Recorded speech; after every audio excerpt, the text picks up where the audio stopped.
Kuya! Ano nga dito mainit? Mainit ka? Mainit bahay mo, kuya? Ano wala nang pintana, wala. Ito lang pinakapintana ko pintuan. Oh, pintuan mo yan. Yung pintuan. Para ka namang ibon lumusot yan. Parang kalapating lumusot. Ay, kuya. Ayan mga kalingap, barahin na aldaw sa Indogabos. Mapagpalang araw para sa ating lahat. Thank you Lord. Ayan, huwag natin kalimutan na magpasalamat sa ating Panginoon. Pagising pa lang natin sa umaga hanggang sa pagtulog natin. At ito na nga mga kalingap, meron naman tayong bagong re-reactionan. Isa sa mga scouter ni Kuya Bal Santos Matubang, si Ma'am Catherine Official. Ayan, support din natin mga kalingap ang channel ni Ma'am Catherine dahil isa rin siyang scouter nga ni Kuya Bal. Kaya maraming salamat Kuya Bal Santos Matubang at sa kanyang may bahay, Ate Edna Vlogs at syempre Kalingap Rab. Ayan, support natin yung kanilang mga channel. Huwag nating skip yung mga ads para doon man lang is makatulong tayo sa kanilang mga pabahay, sa kanilang mga tinutulungan. Dahil ang pagtulong talaga ng Kalingap ay may pagbabago, hindi basta-basta tulong. Talagang makikita mo yung pagbabago ng buhay ng bawat pamilya, ng bawat tao. Ayan, sa ngayon, ito si Ma'am Catherine is pumunta sa bahay ni Kuya Francisco Taal. Talagang nakakaawa na yung sitwasyon ni Kuya, buti na lang din at wala siyang pamilya, wala siyang anak dyan, o wala siyang anak. Kasi kung nagkataon na isang pamilya yan, tas may mga bata, nakakaawa yung sitwasyon. Pero ganun pa man, nakakaawa pa rin dahil si Tatay Francisco is matanda na. Tapos na parang napakadelikado ng ng bahay. Ayan, sabay-sabay nating panoorin at pakinggan ang kwento ni Kuya Francisco, ayan, sa pamamagitan ni Ma'am Catherine. Ayan, ito, panoorin natin. Sa bahay mo yan, kuya?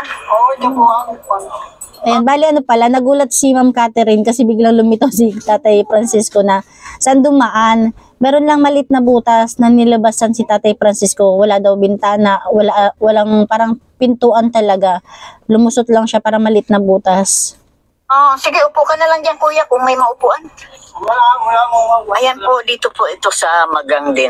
At dito lang muna ako dahil alam ko maraming sulok-sulok dito na mga maraming bahay na ganito din.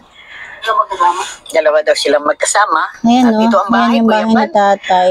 Nandito po ako, nag-scouting na ulit. Ayan, kung napansin nyo or narinig nyo, talagang sinashoutout ni Ma'am Catherine si Kuya Bal kasi pag mga usaping pabahay na kasi sinosurrender nila yan sa kay Kuya Bal or kay Kalingap Rab. Pero pag mga daily needs lang, mga bigas, grocery, kayang-kaya na yan ng mga scouter kasi sinusuportahan din yan ni Kuya Bal. Tama, ni Kuya Bal. Hindi man lahat pero sa pagkakalam ko, si Kuya Bal is may sinusupport niya na 10 scouter. Hindi ko lang alam kung kasama dito si Ma'am Catherine. Ito, pakinggan natin at panoorin pa rin. Thank you na rin sa buhay ni Ma'am Catherine dahil andyan siya para tulungan si Kuya Bal sa kanyang adhikain na paglingap sa may hirap. Katatapos lang nag-live.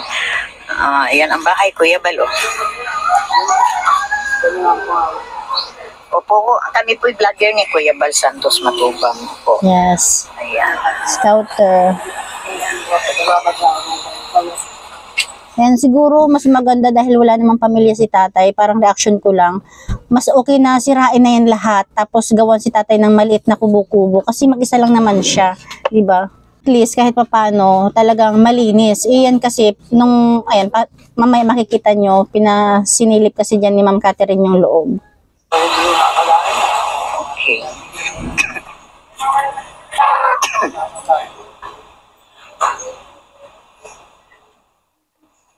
Ay, kuya. Anong pangalan mo, kuya?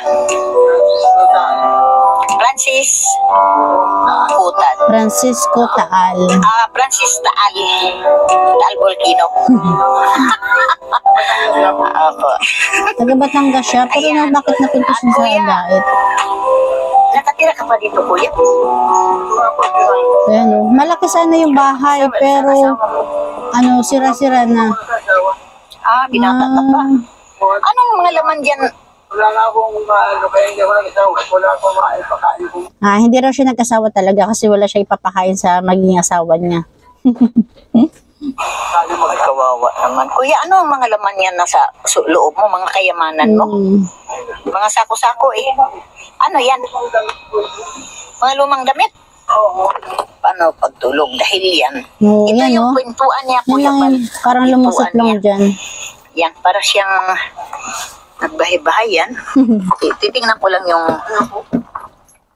kapuno naman. Ayan o, puro sako o. Uy, Ayan o, ayan po ang maliit na space madilim. na yan, kuya, na may Nakakatakot sako na naman. nakalabitin dyan. Tama, may ahas na. Ang dilim. Yan po Baka siya mamaya may natutulog. nakapulupot na ahas na dyan. Puno po sa mga lambitin. Kaya mas mainam talaga, mas mainam na sirain na lahat yan. Tapos gawa na lang si tatay ng kubong maliit. Ayan, sige, umupo ka na lang dyan, kuya. Dito din ako upo. Ayan. Anong hiling mo na ito naman ay kahit papaano mabago-bago naman Yes, sana mapansin ni Kuya Bal. Kahit malumang yero, ay pwede. kahit lumangyero.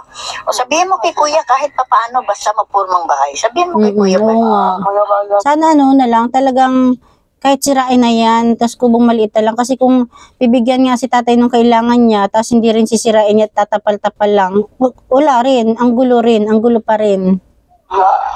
kasi ako ng tulong kung ako yung mabibigyan nyo ng kagamitan sa bahay at may magawa. Kahit lumang yero, kukulang din. Ano may alaga? Parang kung napanood nyo yung bahay kung napapanood nyo si Dara, kahit gano'n lang, di ba? Malit-lit lang na kubo-kubo.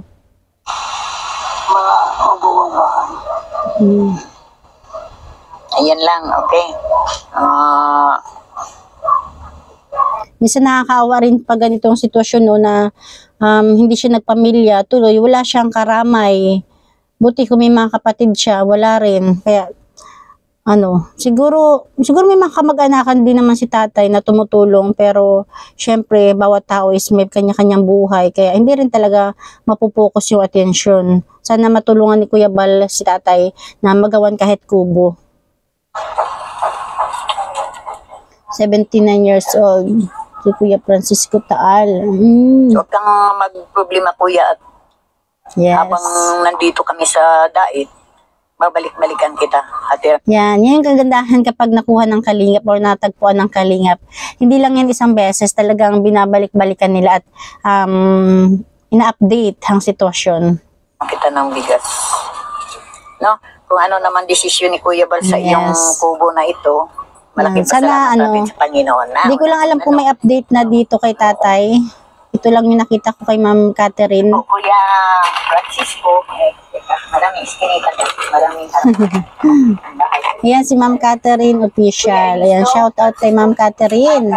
Support natin ang kanyang channel mga kalingap. Kuya Francisco, ito po'y galing kay Kuya Bal, sa Yes. matubang ang bigas na ito.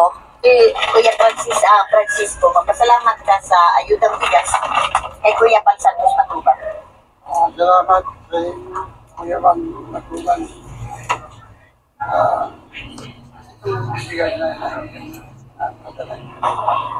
Catherine, official po ako. Opo. Okay, please support Kuya Bal Santos Matubang, Ate Edna Vlog at Kalinga Prab. May masaing ka na? Yes. Ayan. Ayan, thank you kay Kuya Bal Santos Matubang at syempre kay Ma'am Catherine Official, di ba? Dahil si Ma'am Catherine Official na dahilan kung bakit nakakapaghanap-hanap ng mga taong mga tutulungan, di ba? Kaya thank you, support natin ang kanyang channel, Ma'am Catherine Official. Yan. Yun lang mga kalingap, thank you for watching, God bless you all and Jesus loves you. Sana meron ng update kay tatay si Ma'am Catherine. Abangan natin yan. Abangers tayo kay tatay Francisco Taal.